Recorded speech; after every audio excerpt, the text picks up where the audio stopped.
Yeah, the veteran board one, you want to add? Under new business? Veterans Department. Under new business, and then we get more.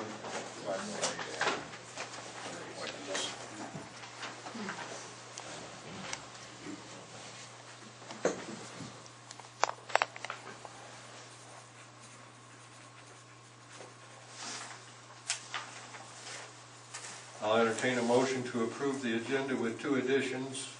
One for Norm Caldwell's remonumentation presentation, and under new business, Veterans Board presentation. I'll make that motion. I'll second it. I have a motion by Berner, supported by Wilson. Any discussion? All in favor, say aye. Aye. Opposed, same sign. Approval of the consent agenda for March 11th, 2014. Are there any items you'd wish to pull from the consent agenda? If not, I'll entertain a motion to approve the consent agenda as presented. I'll make that motion. I'll support. I have a motion by Kristenberry, supported by Wilson. Any discussion? All in favor, say aye. Aye. Actually, Opposed, Chairman, same that sign. should be I'm sorry. Roll call. Commissioner Kushnick, Yes. Commissioner Warner, Yes. Commissioner Christenberry, Yes. Commissioner Wilson. Yes.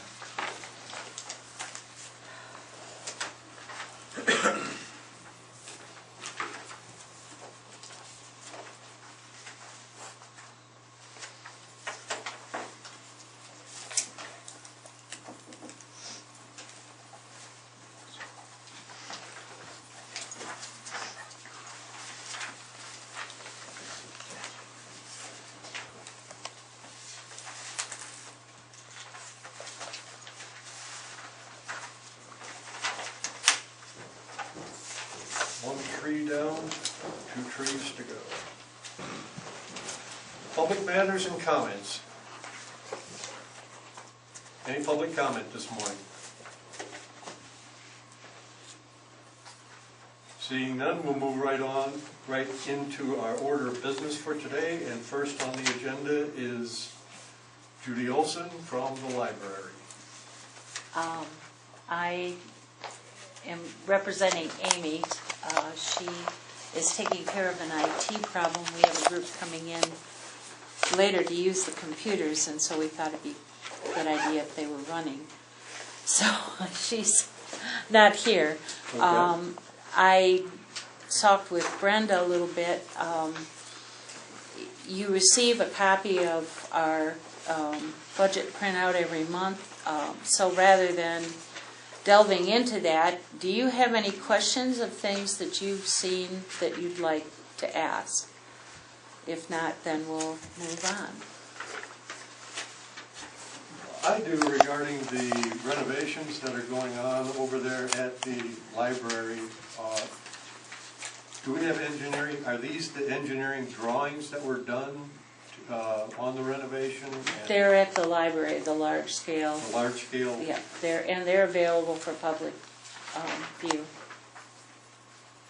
And I apologize for the small print, but to print on an I already 8. complained about that. I know. To print on an 8.5 by 11, we lost a little bit of. No, Judy, you lost a lot of. Basically, on the front, you can see we have this divided into 2 phases. Phase 1 is to paint and recarpet the north end of the library, and then move all the new shelving over there. The shelving is in. It has been purchased. Right now we're looking for painting bids and carpeting bids to get that part of the renovation going. Then all of the new shelving will be set up and all of the materials will be moved over to the north end. And then we'll be able to go into phase 2, which is the south end. How this happened over time, we realized that we had a lot of unused floor space. And we also identified how our library is being used. So one of the things we identified was that we need a dedicated meeting area, and we also needed a couple of areas dedicated for use of books and other materials in the library. So we worked over a course of 2 years with Ron Cisick, who helped us develop a plan to put this into action. And we will have a small dedicated meeting room area, a little bit bigger of what we do now in our open floor space concept.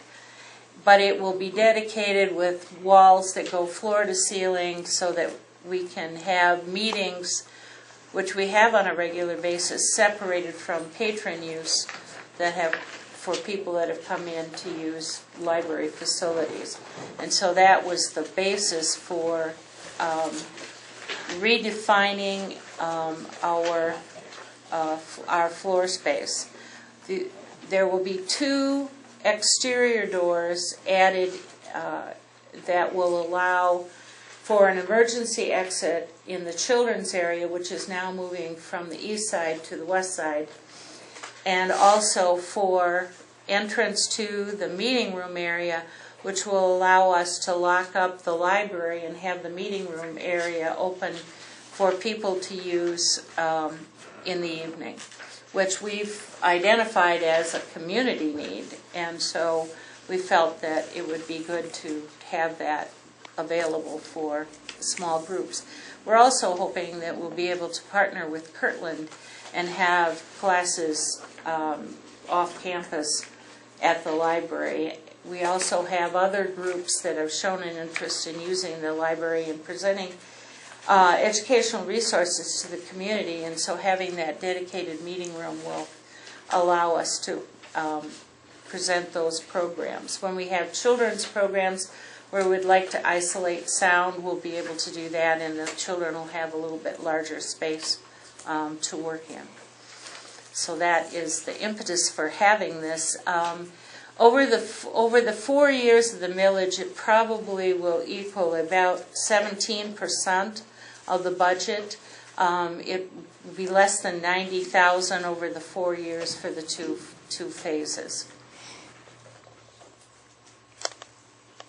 So, if I'm hearing what you're saying correctly, none of that money for construction will be coming out of your millage money? It'll all be coming out of the millage money, plus whatever we had previously saved. In reviewing your millage request, construction was not part of... This isn't construction, it's redefining of space. You're putting 2 doors in, you're putting walls up, I call that construction. Well, I think we're going to be... I'm just saying, we need to be careful here. I realize what you're saying, Jack, but I think as our attorney reviewed it, that under how the millage was written, the redefining of interior spaces is not necessarily what would block us from using that funding. Well, I hear what you're saying.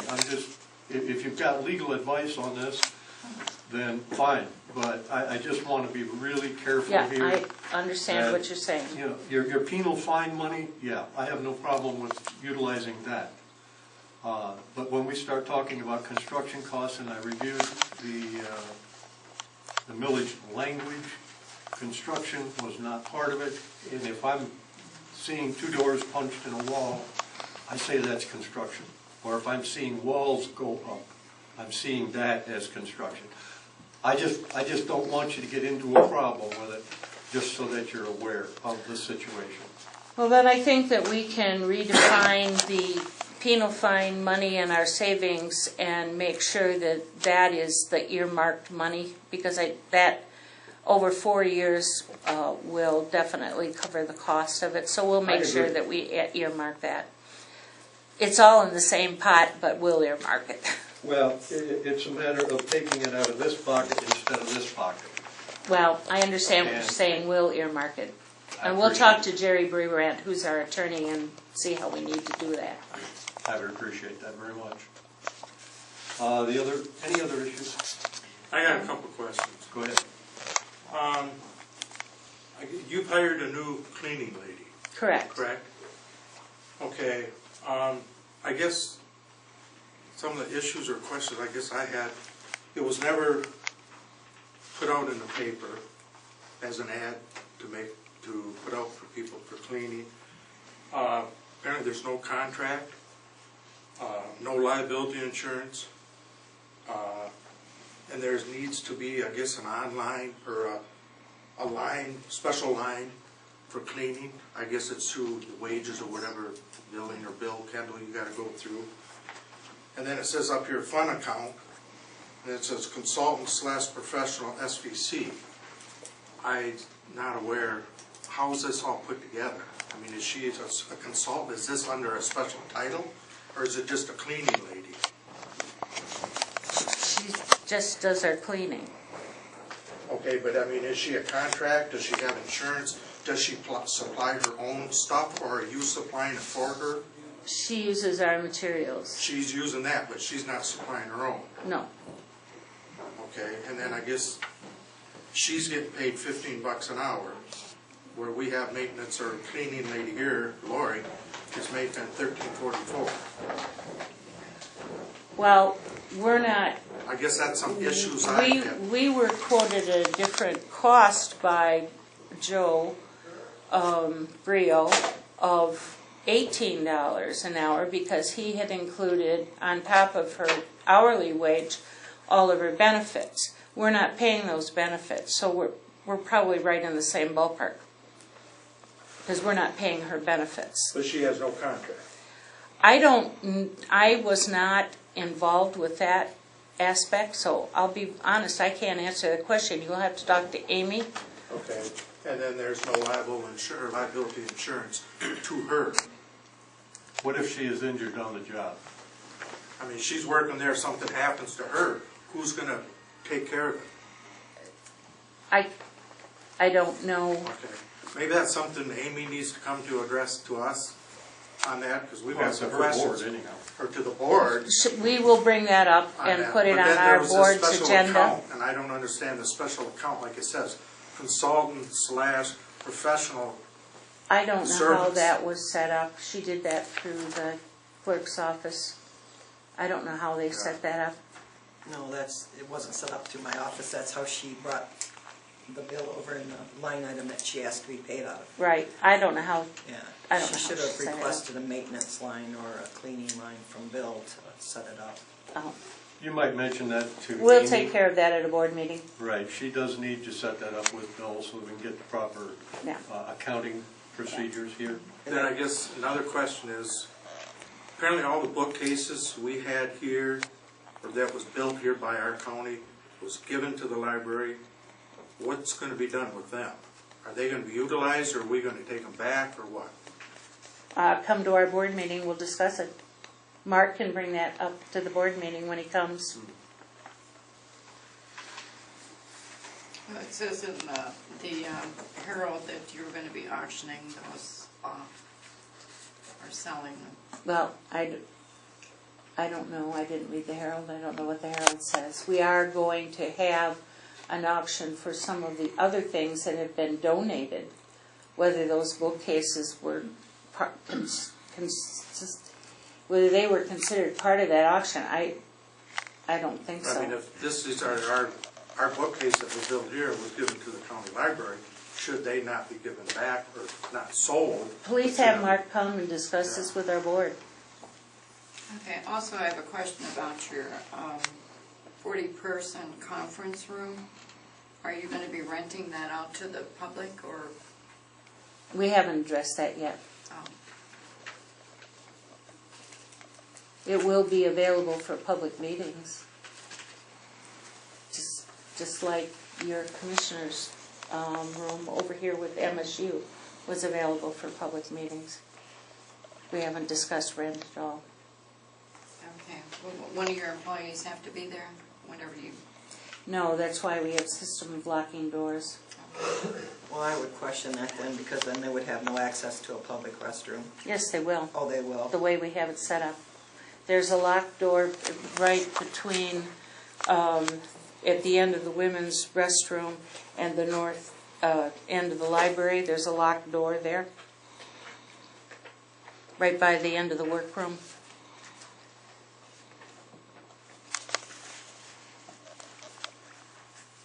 There's going to be a door constructed there, is that what you're saying? Yes. Okay. I think I understand what you're saying. We don't mean to beat you up, Judy, we just have some questions. No, I have no problem. Anything else, Bob? Anyone else? No. Thank you very much, Okay, Judy. thank you. Appreciate your input. And if you have any questions for Amy on that line item, please talk to her. Okay.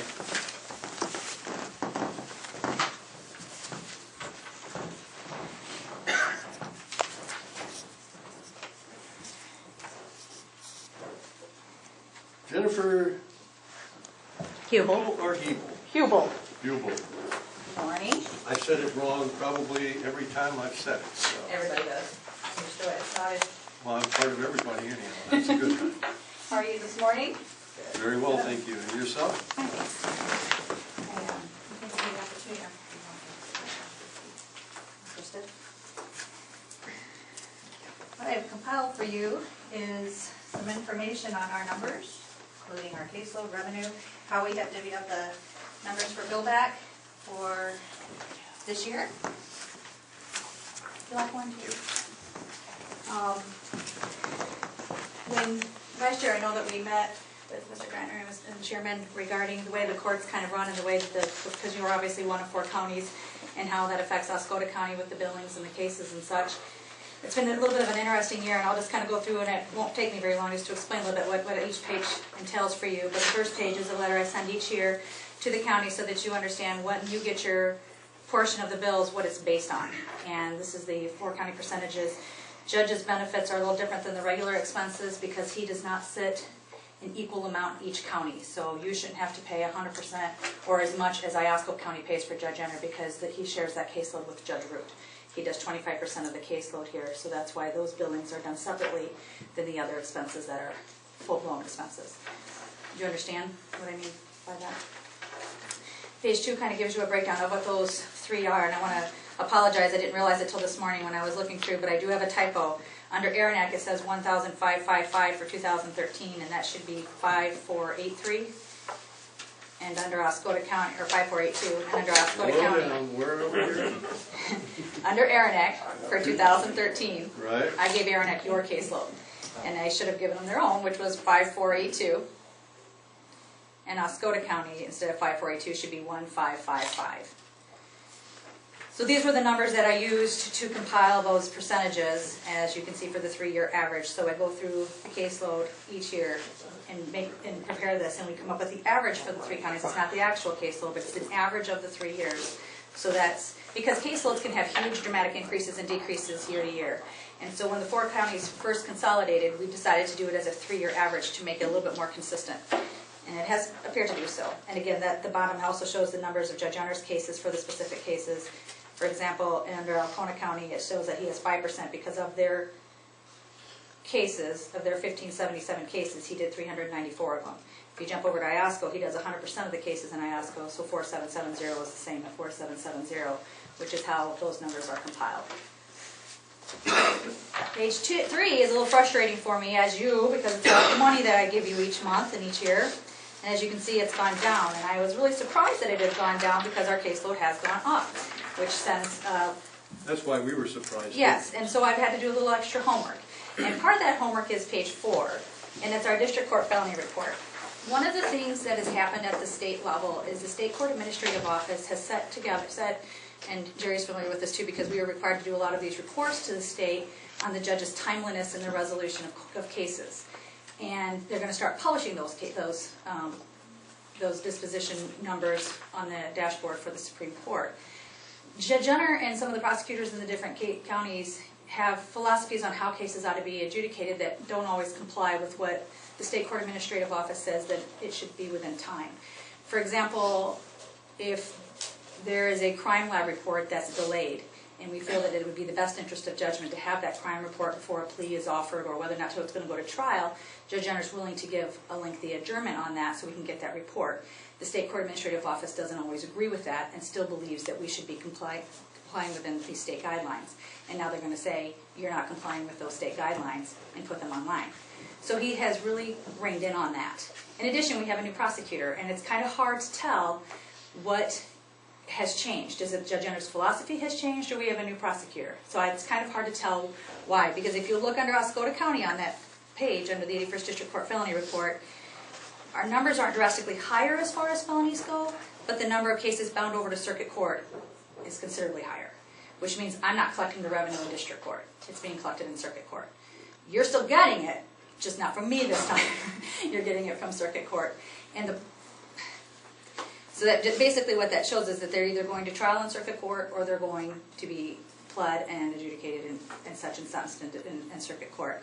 So that would be part of the explanation as to why my numbers are down, because some of the cases that I used to get, which we used to get, as you see, more than half of the caseload, the felony caseload, used to be adjudicated in district court, and it's now not. It's being adjudicated in circuit court. So that's probably part of it. And I found that so interesting that I started running the numbers in all of our 4 counties, as you see. Same situation in Iosco County, and not so much in Alcona, a little bit in Alcona, and not in Aranac. It actually went down. But Iosco County also has a new prosecutor. So I'm not quite sure, and the incoming new filings numbers aren't drastically increasing. So I think it's partially a little bit of both of those things that have happened. I'm a little confused as to how the prosecutor has an effect on this. The prosecuting attorney determines which cases and how the cases are going to be pled, what they're going to offer as far as a plea agreement. And so, for example, the old prosecutor, the former prosecutor, might have offered a different kind of a deal on a drunk driving third than the current one. I don't want to speak for her because I don't know exactly what her philosophies are in that regard, because she's probably still learning a lot of it herself. But there might be a difference in the type of plea agreements that are being offered. What's that? Use a hypothetical. A hypothetical. Breaking and entering a building might be reduced to a misdemeanor offense of entry without permission and stay in district court by one prosecutor, and the other prosecutor may look at the same facts and decide, no, I'm going to offer attempt breaking and entering, which is still a felony, and require that case to be adjudicated as a circuit court with a felony record. It's also sometimes based on what the stubbornness of a defendant. I'm going to trial. But these kind of numbers aren't going to be reflective of an occasional stubborn defendant. You know, it's a pattern that's clearly different. And again, I don't know, when someone is charged with a felony, at the time of arraignment, they're given 14 days in which they're required to have a preliminary examination. That's an evidentiary hearing that's held in district court.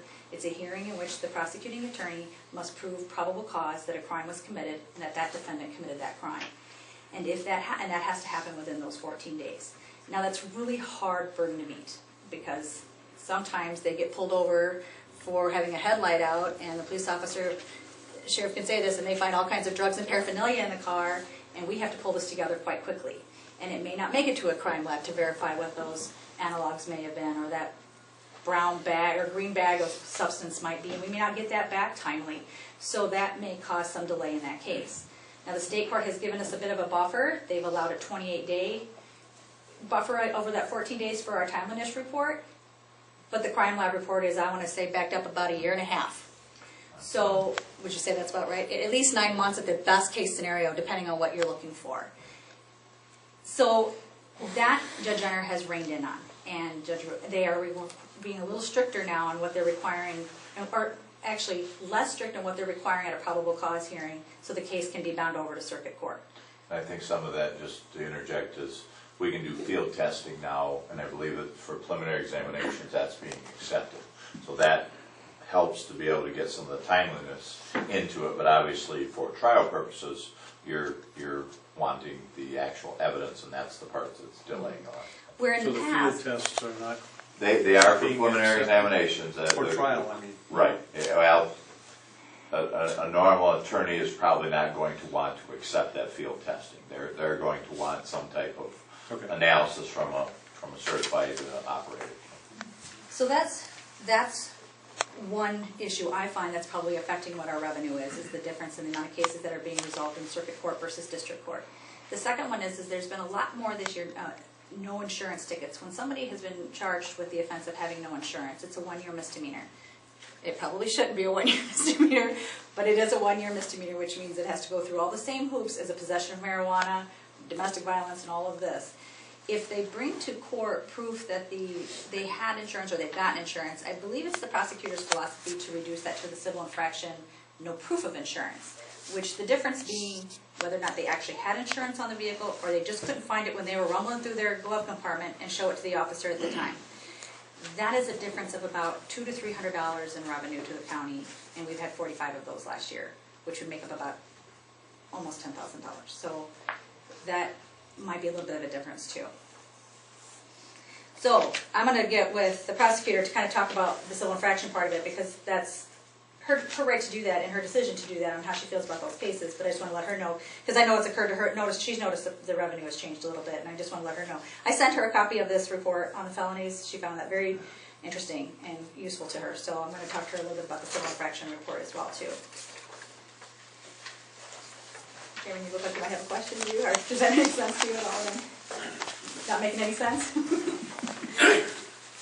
Finally, the last couple of pages I've given you. You and Jason Beck have something in common. Who what? You and Jason Beck have something in common. You talk a little faster than I I can do. hear. You know, it's funny because my son talks really fast and I'm really frustrated with him.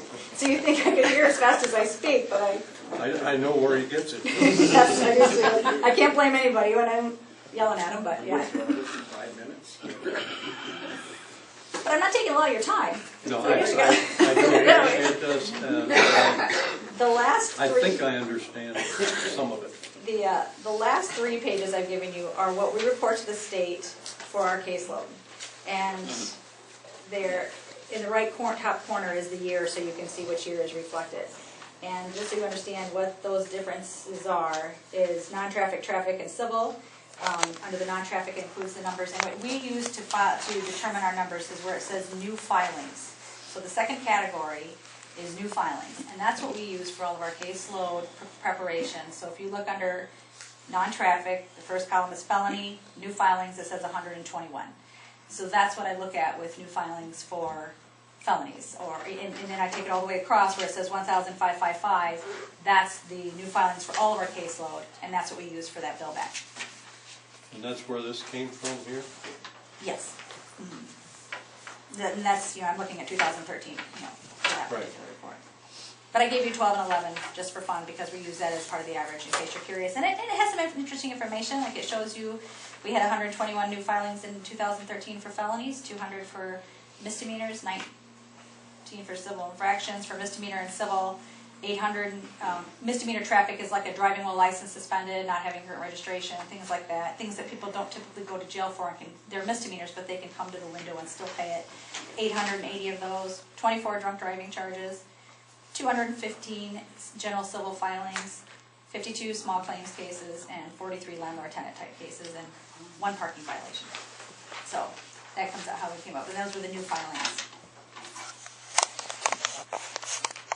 So that's where the background on the caseload and how it comes to be that we send you that bill that tells you please pay the other counties this particular amount of money for what, just so you have some background on that. And as far as progress for the next year goes, there's a couple of changes that have been taking place. I know that we last year began meeting with the 4 counties as a whole, which Chairman's aware of, and I think that has been a very positive thing for the courts and the counties. I think sometimes we get caught in our own county and not recognize that some of the decisions that are made at a county level affect all 4 of the courts and all 4 of the counties, and it doesn't always flow. Even though it went well in Aranet County, it may not go well in Oscoda County, and that needs to be reflected. And I think these meetings are really important. And for the commissioners who aren't a part of that meeting, we're doing them biannually now, and I can speak for all the courts when I say I think we find it very beneficial that we're doing that now. The part of the progress in that regard is with IT issues, and there's a lot of things, I don't even understand their language, to be honest, when they start talking about some of the things that they're going to do. And I think Chairman and Commissioner can agree with that when they're talking at that conversation, because we invite the IT personnel from each county to come, because progress on how we communicate with the 4 counties is integral for continued function of our software programming. And now they're meeting quarterly without commissioners. They had their first meeting last Friday. And again, they started that non-English conversation that they had, and I pretty much let them go on their own. I did hear after that first meeting, I think it was a positive meeting, although I don't think they have a conceptual understanding of dollars. And when they came out of it, they had some pretty grandiose ideas and thoughts, and then I'm going to have to rein that one in a little bit, I think, at the next meeting. Did Aranek make it to that They meeting?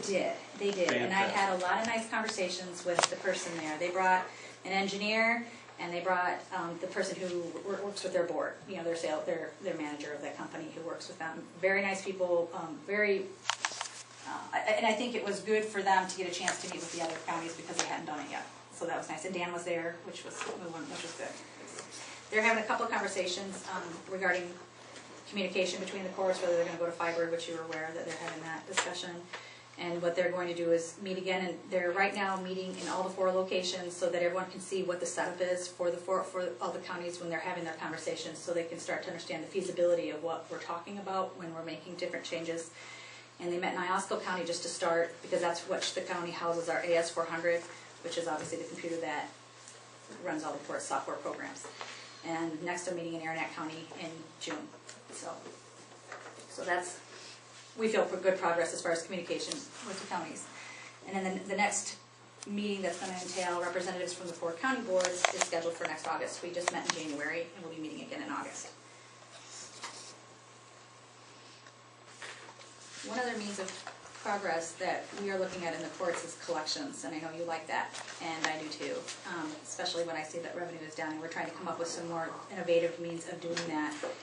And I'm just giving you this, I'm not making the request today, but I'm going to let the board know that I'm going to ask to revisit the possibility of making the part-time employee in my office a full-time employee to start working on collections. I had a meeting with Christy Slocum with Circuit Court. You know, Carla agrees that she has been at those meetings in Family Court in Oscoda County and with Judge Jenner about being more progressive and aggressive with the collections in the 4 counties. And one of the things that we had discussed was, it's one, and I think I've addressed that with this board in the past, it's one of the last things we can get to because of all the mandated things we're required to do just to process caseload. So collections that are delinquent come in last. And that's unfortunate. And we have approximately $280,000 just in district court in uncollected delinquent fines and costs. So I don't have the numbers for Circuit Court, and I spoke with Christy yesterday. She and I are going to come formally to the board to have that conversation with you, hopefully in the next month or 2. And we thought we would take the district, rather than asking for an additional person to work with collections, which we're going to do in some of the counties because of the difficulty or the numbers that we're looking at.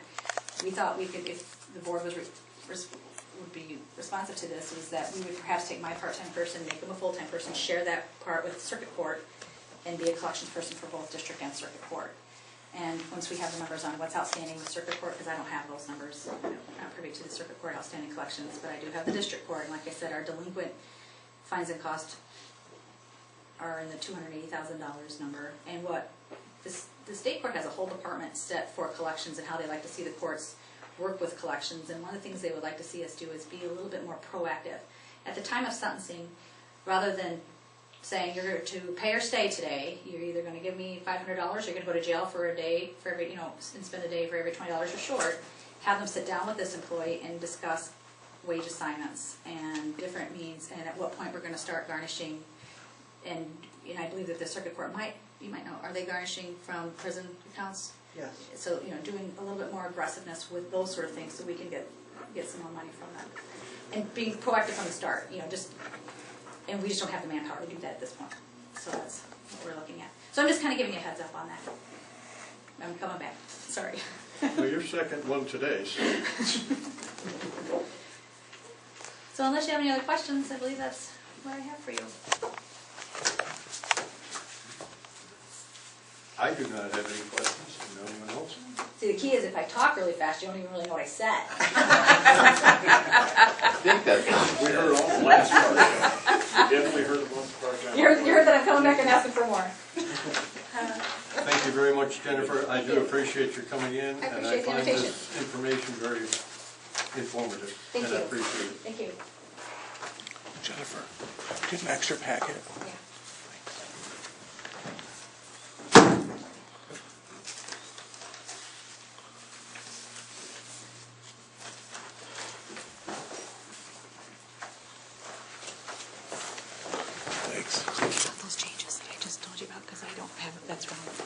Caldwell, I think you're up next. Okay.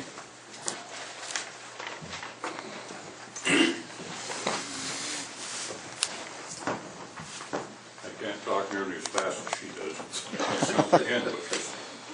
Now, which hat are you wearing today, sir? County Surveyor. Okay. Just so I know. Okay. I have to first apologize to the commission and to Brenda. I just received yesterday's mail and had the documents from the state to sign for the 2014 grant. That's the reason that you didn't have this stuff in January or February and so forth. The grant this year is in the neighborhood of $48,000, which is about normal for us under today's economic conditions. You have before you the contracts for the 3 surveying firms to do the field work this year with the Rowe Miners organization out of Grayling, Jeremy Card, Rose City, and Mark Herman with Huron Engineering out of Alpena. These have been with the exception of Card, the Rowe and Huron group have been with us for the extent of the program. The contracts that you have before you are the same contract that I started back in, what, 94? So it shouldn't take much time to review it. It should be consistent. The only change from year to year is the Appendix A, which is the corner assignment portion. So,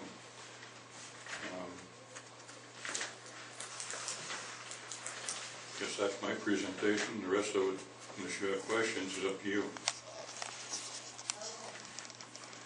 Could you explain that document to me? It's a map of the county. The little green dots that you probably can't see on there are the corners that have been completed.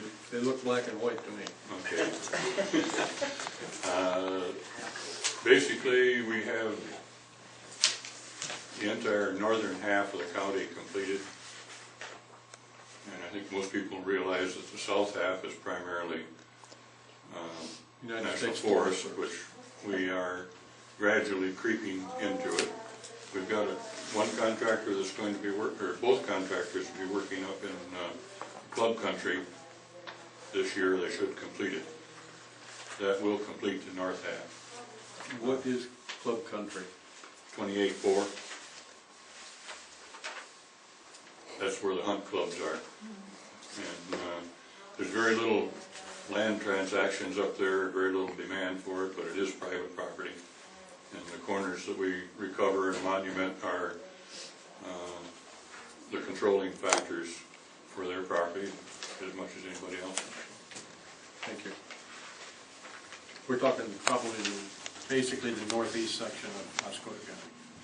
Very northeast corner. Yeah. And I think the dots on that map, I don't know which map you have, if it's the one that came out of the contracts, it'll show you who's working where. Shows me Card and Rowe in the United States Forest Service. And there should be Huron. Should be right in the very Oh, northeast. Huron's up at the top. That's out of Alpena. Okay. Right.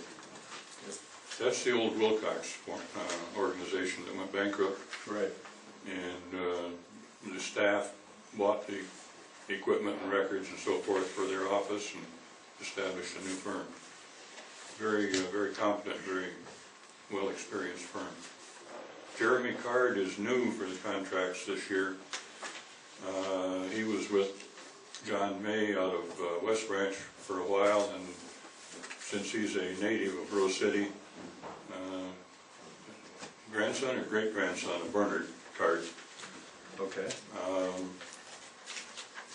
And he's a very intelligent young man, and we've chosen to get him involved because we're going to be going going into the south part of the county, and he has more exposure there than some of the other firms.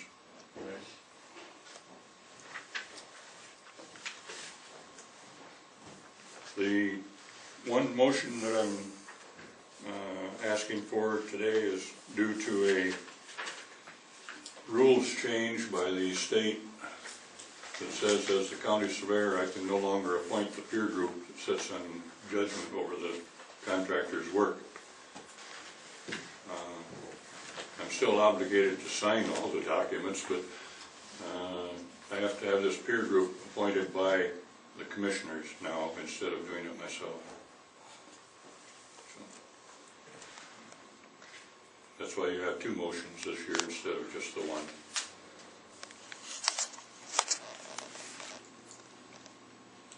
Any questions? So the three people that you're using to do the surveying are going to be your peer group?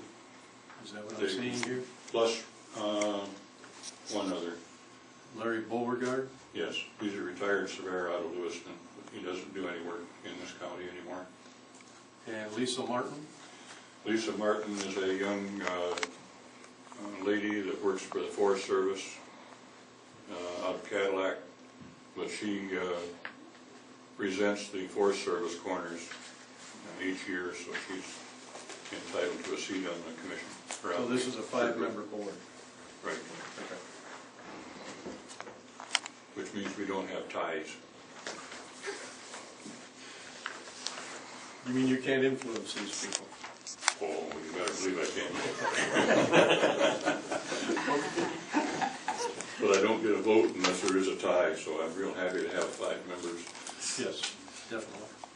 Norm, on this liability insurance for Huron and Jane, it expired March 1st. Yeah, they send me a new one every year. Okay. That's the term that the thing was issued, I believe. Because I'll need those. Yeah. Those will be forthcoming as soon as they have their new policies. Okay. I think, since you bring that up, Jeremy Card is a one-person, self-employed situation. He indicated that he may pick up an employee later, and when he does, you'll pick up a policy on his new employee, if he gets one. If he's smart, he'll stay as a single. Right.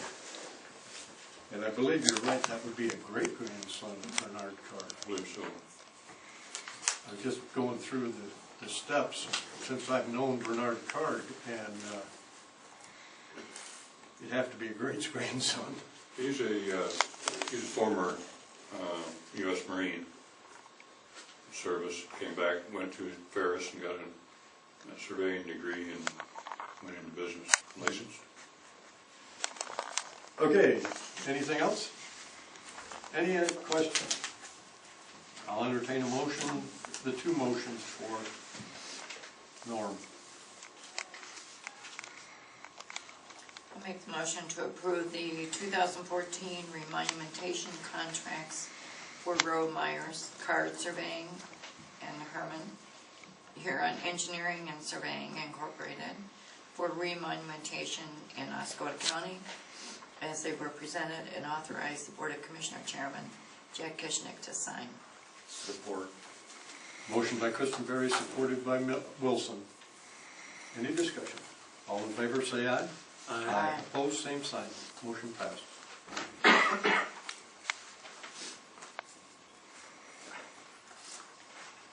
What is our obligation to this committee, Norm? Just to appoint them? Yes. Compensation, which they're entitled to by serving on that, comes from the Remont Fund. And I authorize that through a voucher annually. It's a per diem type of. Same per diem rate that we're No, established. it's set up on a professional, And they will meet on how many occasions? probably just once. Once a year? Yeah. We try to do all of our business in one meeting, an all-day meeting. And the amount of the per diem may not conform to your standard county employee per diem rate because it's set up as professional services on such and such a date. And that, I think that's 150 For the day. for the full day. But it's paid out of the fund.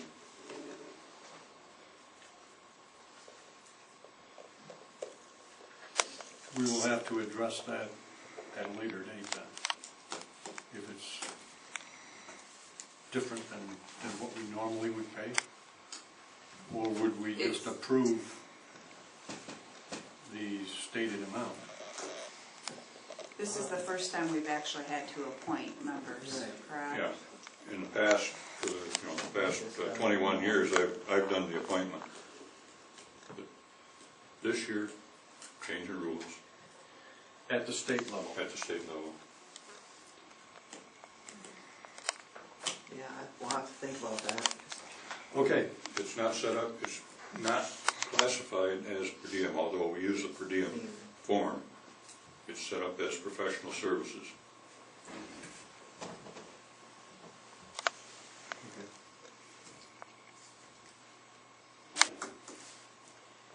would anyone care to make that motion? I'll make the motion to appoint the following professional surveyors to sit on the Oscoda County Remonumentation Peer Review Group: Marvin Myers, PS Rowe, PSC Grayling; Mark Herman, PS Huron Engineering and Surveying, Alpena; Jeremy Card, PS Card Surveying, Rose City; Larry Beauregard, PS Retired, Lewiston; and Lisa Martin, PS USDA Forest Service in Cadillac, as recommended by Norman Caldwell as the elected county surveyor. I'll support. Motion by Christenberry, supported by Berner. Any discussion? All in favor say, all in favor say aye. Aye. Opposed, same sign. Motion passed. Thank you, Norm. Appreciate you coming in. And I apologize because they just got documents yesterday. That's all right, we'll get you back. Oh, I was afraid of that. Just didn't figure out how.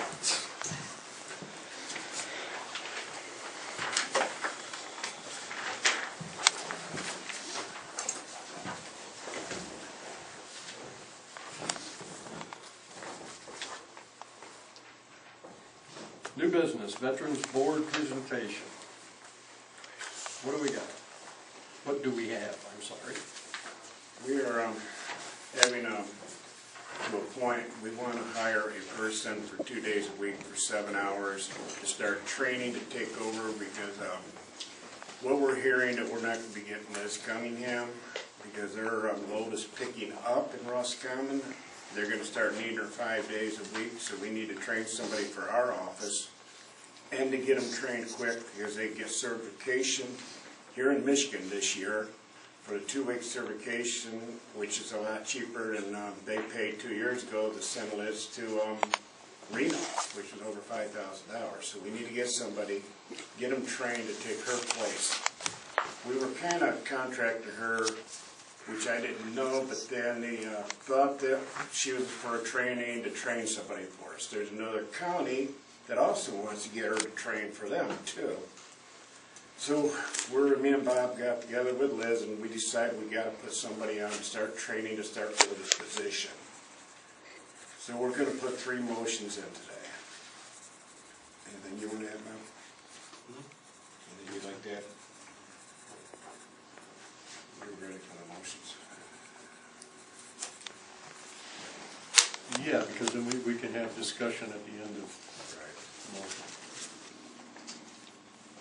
Okay, first motion to advertise and authorize the veteran boards to hire an irregular employee as a veteran office clerk for temporary period of April 9th, 2014 through April 29th, 2014. August. Through August, August.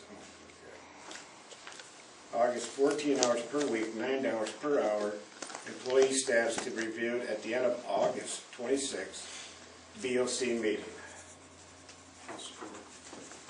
Motion by Wilson, supported by Berner. Any discussion? Lee? Where does she have to go for this training? It'll be here in Michigan, probably Wednesday, that's what I heard. Lansing? Yeah. Is it just a one-day training? No, it's a 2-week training. 2 weeks? Now, you've said twice she. Do we have someone? Well, no, I don't know, I'm so loose to Liz if she, I'm saying she, but it could be, that's where we're gonna put in the applications in the newspaper with motion coming. So we have no one in mind Not yet. at this point? Okay. I don't know why I keep saying she, but I'm stuck on she. It's anybody. Yeah, right. He or And she. some of them, if they're local and they do have all this training, then we don't have to put them through this training. But if, Well, I'm sure they're going to have someone. they're gonna have some training to it. To get certified. But if they're already certified, that's a different issue too. That's like Larry had a long township going to get certified for his township. He'll be taking it.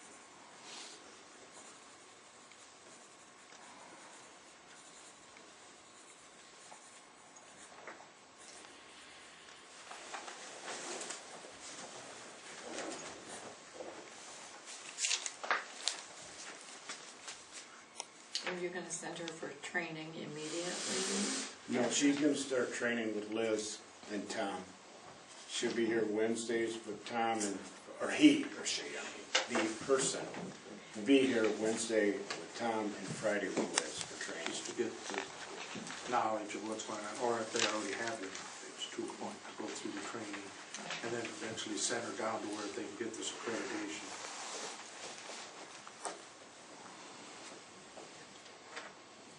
Because again, like we say, Roscommon is gonna put her probably back onto 5 days a week, which they may disregard our contract, which we would like to keep, but she may have to get out of it, and that's where we're gonna have to get this new person.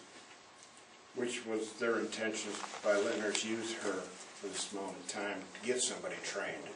Isn't her contract up in September? That's why this Right. is a temporary Right. thing. Yeah. By then, you're gonna know whether the millage went through, plus what the contract lies for Liz.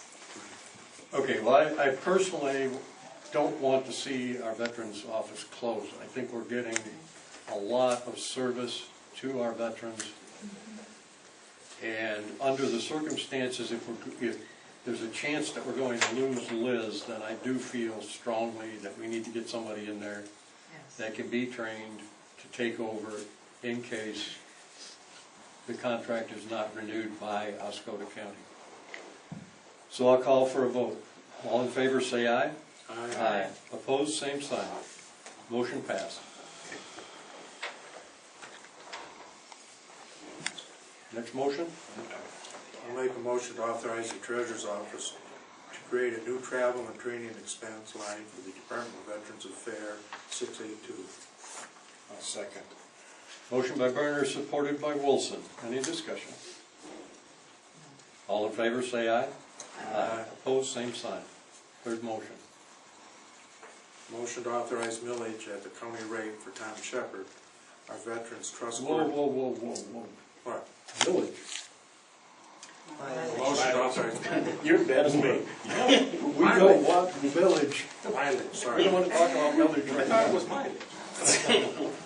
Motion to authorize mileage. Twice there myself. Say, what was that? At the county rate for Tom Shepherd, our Veterans Trust Coordinator representative, and stationed at the Oscoda County Department of Veterans Affairs Office as of March 12, 2014. Do I hear support? Support. Motion by Berner, supported by Wilson. In line with the discussion on this, Tom Shepherd has spent a lot of time driving back and forth to help us with our trust fund for our veterans. I think this is the least we can do for him. Because he works voluntarily for us. We don't pay him. Do we need to put the 50 cents, because that's a county rate in Well, there? It says county rate, so In Yeah. case it changes, that's why. if it changes to 56, then we don't have to go back and change the motion.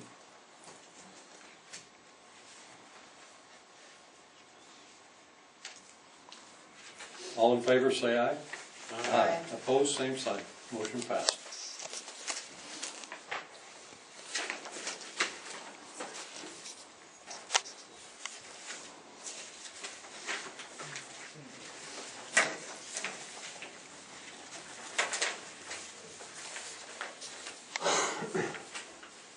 Okay, moving right along.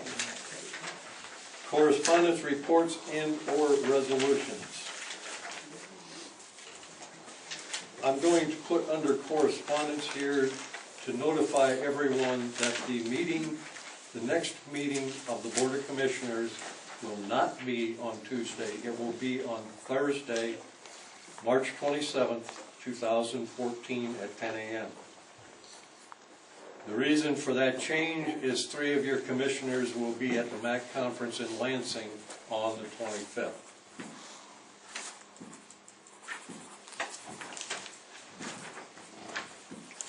Also, I will call your attention to March 17th. I believe it's at 10 a.m., and this is more for your benefit, Brenda, than anybody's. There's going to be a webinar here in the Board of Commissioners room, which is put on by the National Weather Service. It is in conjunction with the Emergency Operations Program that we worked on last week. We are strong about allowing our community as much safety as possible should we have an early spring thaw, fast spring thaw. We want everybody on board, sheriff, EMTs, we want the whole community prepared to react should we have a flooding situation. Are we going to stop the flooding? Absolutely not. But are we going to have a plan in place so that we, as a community, will have safe places for people to go should they have to be evacuated, et cetera, et cetera. So this seminar will give us an update on what's happening at the National Weather Service. Again, it's going to be here at 10 o'clock. Did I say 10 o'clock? Yeah, you said 10. Yes. It'll be a webinar. I found it interesting, the last one we had, and I would invite anybody that would like to be able to come to it, to join us. No, there won't be pizza. No, there won't be. We might have a pot of coffee on. That'll be about the extent of it. Okay, any other correspondence, reports, or resolutions?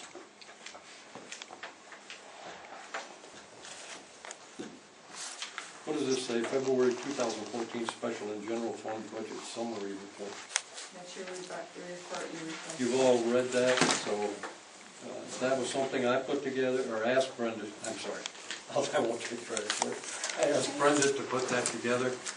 What it does is it gives us an overall view of where we're at budget-wise on all departments. Anybody over 16% at this time of the year needs to take a look at their budget and see where they're at. Anybody that's at, say, 40% of their budget right now, we got a problem. Everybody should be right around 16%, including the sheriff's department. And I say that because the snowmobile end of it is probably around 30 or 40% right now. So, but when you stop and think about it and put it in perspective, we're not going to have them for most of the rest of the year, budget year. So, you want to. Yeah. So anyhow, it's an FYI for the board, and it does give us an idea. I think it needs to be tweaked a little bit. There's a couple of things I saw on there that I wasn't, it's not exactly what I wanted, but it does give us It's a work in progress. it's a monthly progress of where we're at on our budget. And those of you who don't know, we have a very tight budget. Okay, committee reports. Mr. Berner, are you prepared? No, but Would you get prepared, please? I forgot to get the book. But anyways, it was Monday, March 3rd, went up to NEMSCA up there in Gaylord. And they've got some nice programs, still programs going good. Their budget is very good. Then Monday night, I came here to the park board meeting. The trees are all cut down. They're being cut up to use for firewood. Budget's kind of hurting right now. And I think Dan, they're doing this, what he does every year is a drawing for campsite people. It's a lotto drawing type thing. They'll draw numbers and stuff like that. These people have campsites, da-da-da. And then, I think that was it. Please, thank you. Oh, I guess I can give this Veterans Affairs report. Make you a report. Let's see, covers the period 1st 1 through the 28th, February 2014. We had 28 people come in. Personal interviews were 15. We had messages, 14 left on there. Phone calls were 63. Telephone calls received were 52. Fax sent out 4. Letters sent out 26. Claims submitted and reviewed were 8. Home visits to assist with claims were 2. Records requested, DD 214s, active duty medical were 5. Information requests for finance, 8 through the Michigan Veterans Trust Fund were 2. Outsourced emergency relief were 1. And then Liz had 32 hours. Tom had 14. Miles travels were 34. When you stop and think about that, folks, 8 hours a week, that's a lot of business. That was with bad weather too. That's a lot of business. Huh? That was way down compared to Wow. Larry? Okay, 2/26, we had the meeting where we set up the new flood control plan for Oscoda County here on 2/26. 2/28, the landfill, we had Vicki Garvin, I don't know. Anyways, they're from Goldberg and Associates. They're putting on a presentation of our water cannon. They put up, they showed us a nice presentation, how it's working and stuff. They're putting this on at the South Waste Management, 17th and 18th of March, which I'm going to go to, so I'll miss your meeting here. And we went through the South Waste, which was a beautiful, they had pictures of the water cannon showing it work, went through the facts. It was a really good presentation they're going to be doing there. 3-3, Clinton Township. They're trying something new this year with their Pumpkin Fest. They're going to raise some pink pumpkins. I don't know why, but they want to get pink pumpkins. So it ought to be different. That month cancer awareness month. Maybe that could be. That's exactly right, that's exactly what it is. They said they want to try something different. They said it's actually going to be like a salmon, but it's pink. I don't know, that's something new they're going to go for. 3-7, claims and audit. 3-7, Bob and I, Veterans Board. We went over about the mileage, the millage and all that stuff. We had one thing that we went through for the board did. 3-10 last night, MTA meeting Clinton Township. Sandy Cunningham from the MOA landfill was a guest speaker. She put on a real good speech about the landfill. She went through the history a little bit about the water cannon, the lagoons. She did a pretty good presentation, so that was it. Thank you. Well, on 2/26, the flood disaster planning meeting, Larry's already hit on that. On 2/26 also was the Oscoda County Riverfest fundraiser. It was held out at Woodland Sanctuary and Lodge. They gave an overview of the event as it's going to be, or as it's being planned. Very good dinner, all put on by the volunteers that are working on this project. And they did ask for anybody that wanted to sign up as a volunteer or make a donation. I thought it was very neatly handled. They handed an envelope out to everybody that was there with, I think there were 4 questions on it, and one was, can you give money? Can you give your time? And I thought, these guys are doing a job, and I'm very proud of them, and I would ask you folks to support them in any way that you can. And that's the October Riverfest, and I don't have a date for it, I'm sorry. But a kudos to Bob Madison also. He gave a very nice little speech promoting also the October Riverfest and promoting the people that are working on this very diligently. On 2/28, I went to the landfill board meeting. Golder is their name. Is it? No, it's the company, Golder Associates. And they are going to do the presentation at the 24th Annual Solid Waste Technical Conference featuring the MOA landfill. So on 3/6, I drove to Saginaw and met with Ellen Crane, our county attorney. We have some labor issues coming up and some personnel issues that we need to discuss. And this morning I went to the road commission, reviewed and approved their bids for the summer contracts for their chip seal and gravel and all the sorts of things.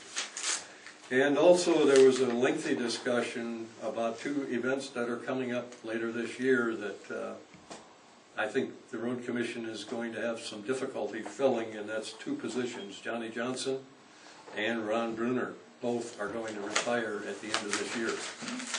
So if you know a civil engineer that's looking for a job that has road commission experience, you might keep your eye open because they will be advertising for that position. I'm going to say probably within the next 90 days.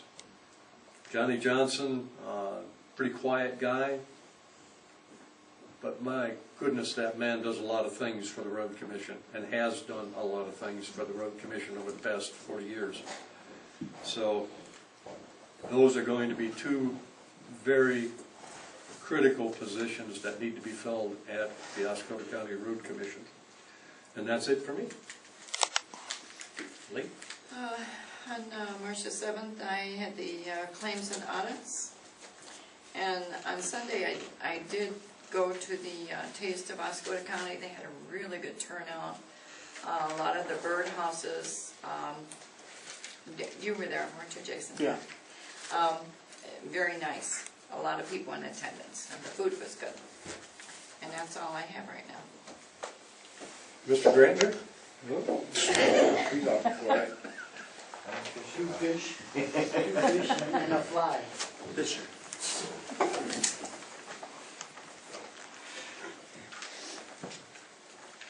Mike, this is where you can talk. Okay, thank you. Mike Friedger, friend of the court. I just want to thank the board. You guys don't realize you got insurance for Elizabeth Marsh that works in my office, and that was a big thing. And I want to thank you for that, because I was always afraid I was going to lose her to another organization or another program where she would have that insurance. And you guys made it work, so thank you very much. You're welcome. Any other public comment? Besides Sandy. Yes, Sandy. Okay, just some updates. Our next youth board meeting is March 17th at 7 p.m. here. And let's see. What time? 7 p.m. Oh, okay. Our seminar or our webinar will be over by then. Right. Okay. Okay. And I have submitted a budget for the youth council. I've given it to Brenda. And right now we have 27 Cub and Boy Scouts that are registered, and their fees are all paid for so far. And we also have about 42 other kids we're working on the registrations and their fees. 42? Mm-hmm. Fantastic. Okay, and just an update on Heritage Days. I just talked to Sheriff Grace, and we are going to have a gun safety course for the youth during Heritage Days. And Wonderful.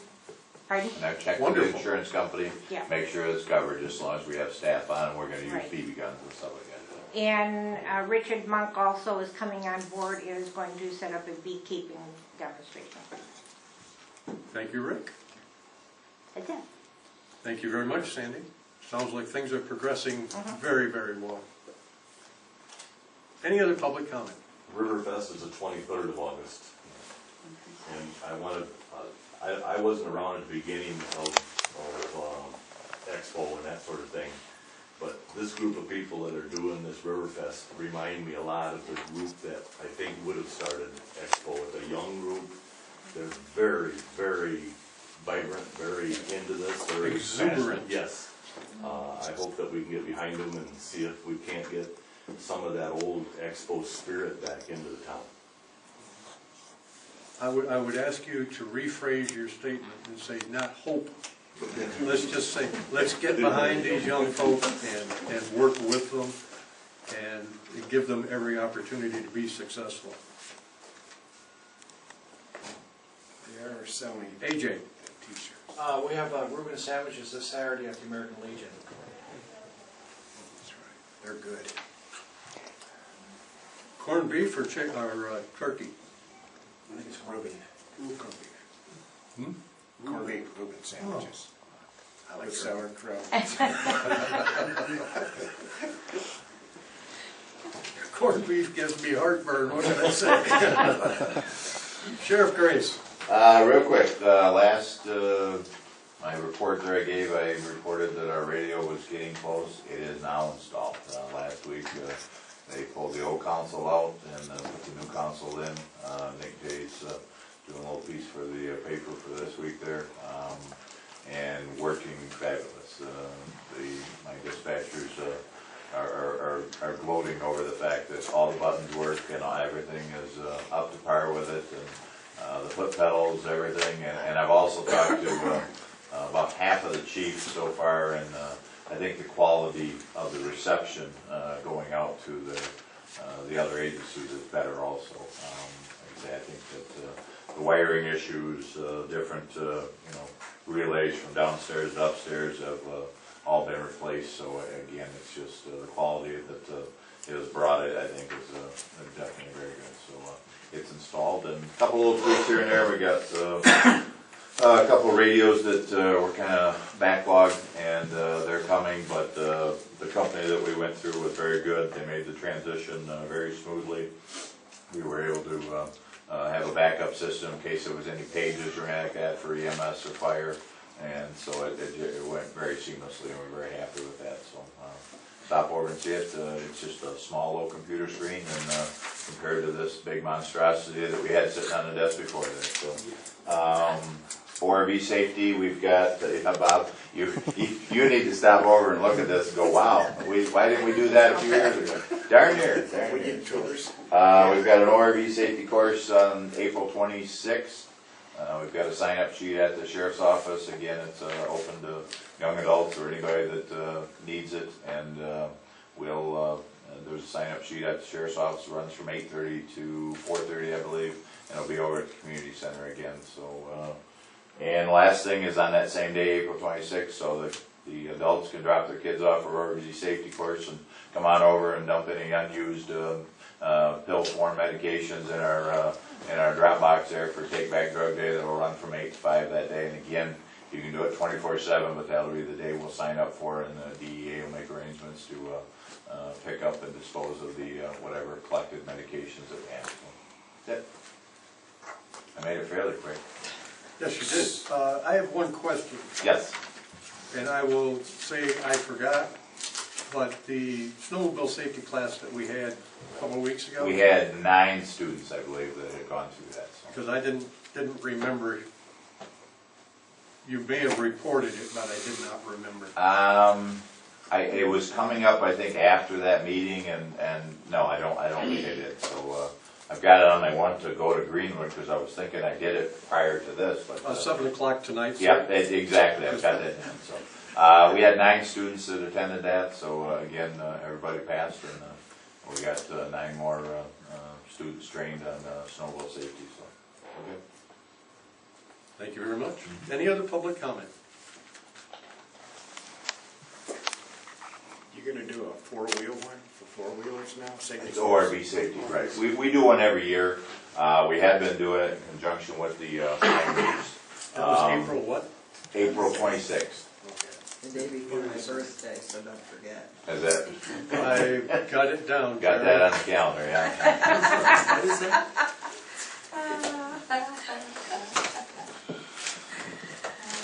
Some days you shouldn't forget. April 27th, huh, Jerry? Hint, hint. What was the time? She likes jewelry, Jack, and that's all I heard. Well, she reminded me about my anniversary yesterday. Okay. Sheriff's gonna have donuts for that? At ORV safety cars? And what time is ORV? The ORV safety is 8:30 to 4:30. That'd be AM to PM. And you're French donuts, right? I'm not sure on the lunch, I would have to check on that, so, The Swans is here. got my order. I'll entertain a motion. Motion to adjourn. I have a motion by Wilson, supported by Garner. All in favor, say aye. Aye. Opposed, same sign. Thank you all for coming. Appreciate your input.